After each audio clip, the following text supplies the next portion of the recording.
Mootummaa qomoo Solomoonawaa. Seenaa Itoophiyaa keessatti jaarraa hedduuf mootummaa hidda Solomoonawaa yookaan Solomonic Dynasty ni beektu. Seenessi Solomonic Dynasty kun karaa ittiin mootonni Abisiiniyaa yookaan mootummaa kaaba Itoophiyaa duraanii uummatatti dukkaneessanii tooftaadhaan bulchaa turanidha. Jaarraa hedduuf mootonni kaaba Itoophiyaa kun akka waan qomoo Israa'el ta'anitti of himu. Seenaa walirraa hin deemne walitti gototu. Akkas jechuudhaan kileem godhu. Nuyi aangoo kan kenne Waaqayyo isa Daawit ilma Isa'iif bara baraan mootummaa kenneedha. Biyya bulchuun kan eeyyamamu nuyi qofaadha. Dhiigni keenya adiidha. Sanyiin keenyas sanyii moototaati, sanyii qulqulluudhas jedhu. Mootittii Saabaan eenyu? Ofii Saabaan nama dhuunfaadha moo maqaa biyyaati?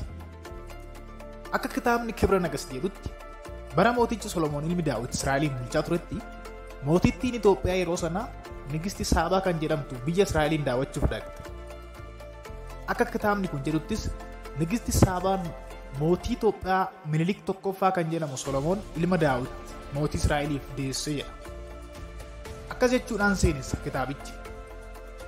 Nigisti Saabaan ogummaa isaa baay'ee waan dinqisiifattuuf kennaa gati jabeeyyii baay'ee fe'attee Solomoonin daawwachuuf biyya Israa'el dhaqxe. Solomoon baay'ee haxxeetu. Mootittii Saabaan baay'ee waan bareedduuf Solomoon ammoo ishee wajjin ciisuu waan barbaadeef mala dha'e. Solomoon galgala gaafasii nyaata soogidditti baay'ate mootittii kan nyaachisaniif hojjettoota isaa ajaja. Ofii isaatii immoo bishaan of bira godhee rafa. Mootittii Saabaan halkan gaafasii dheebuudhaan yeroo waxalamtu bishaan naaf kenni maaloo jettee mooticha kadhatti. Yommus Solomoon mootichi yoo anaa wajjin ciifte malee bishaan siif hin kennu jedhaan. Mootittii Saabaanis dheebuudhaan dura mooticha Solomoonii wajjin ciifte jedha kitaabichi. Kun egaa afoola. Akkasitti Minilik tokkoffaa sagaagalummaadhaan Solomooniif deesse jedha afoolichi. Afoola kana kufaa taasisuuf yoo xiqqaate ragaa lama dhiyeessuun gahaadha. Tokkoffaa, qorattoonni seenaa akka mirkaneessanitti mooticha Solomoonin daawwachuuf kan deemte mootittii biyya Itoophiyaa utuu hin taane kan biyya Yemen turte jedhu. Mootittiin kunis maqaan ishee Maakdaa yommuu ta'u bakka Saabaa jedhamu bulchaa kan turtedha. Bakki Saabaa jedhamu immoo naannoo kibba Arabiyaa Itoophiyaaf immoo karaa bahaa kan argamtu Yemen ishee ammaati. Maqaan Saabaa jedhamus maqaa iddooti malee maqaa namaa miti. Qorannoon kun afoolaa kitaabni Kibra Nagastii jedhu kana kufaanii taasisa jechaadha. Lammaffaa, ragaa lammaffaan afoola kana kufaa taasisu ammoo Solomoon kan inni Israa'eliin bulchee dhaloota Kiristoos dura jaarraa kurnaffaa keessa yommuu ta'u yeroo sana mootummaan wayituu Itoophiyaa keessa ture.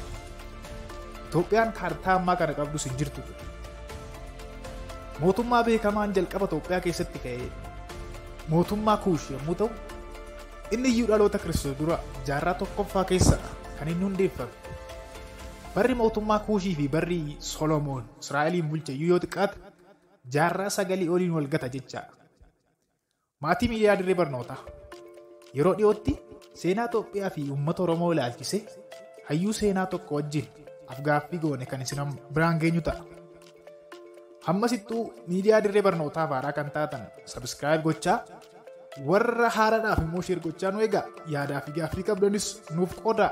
Olii baraticha ture miidiyaa Dirree Barnootaa irraa galatoomaa.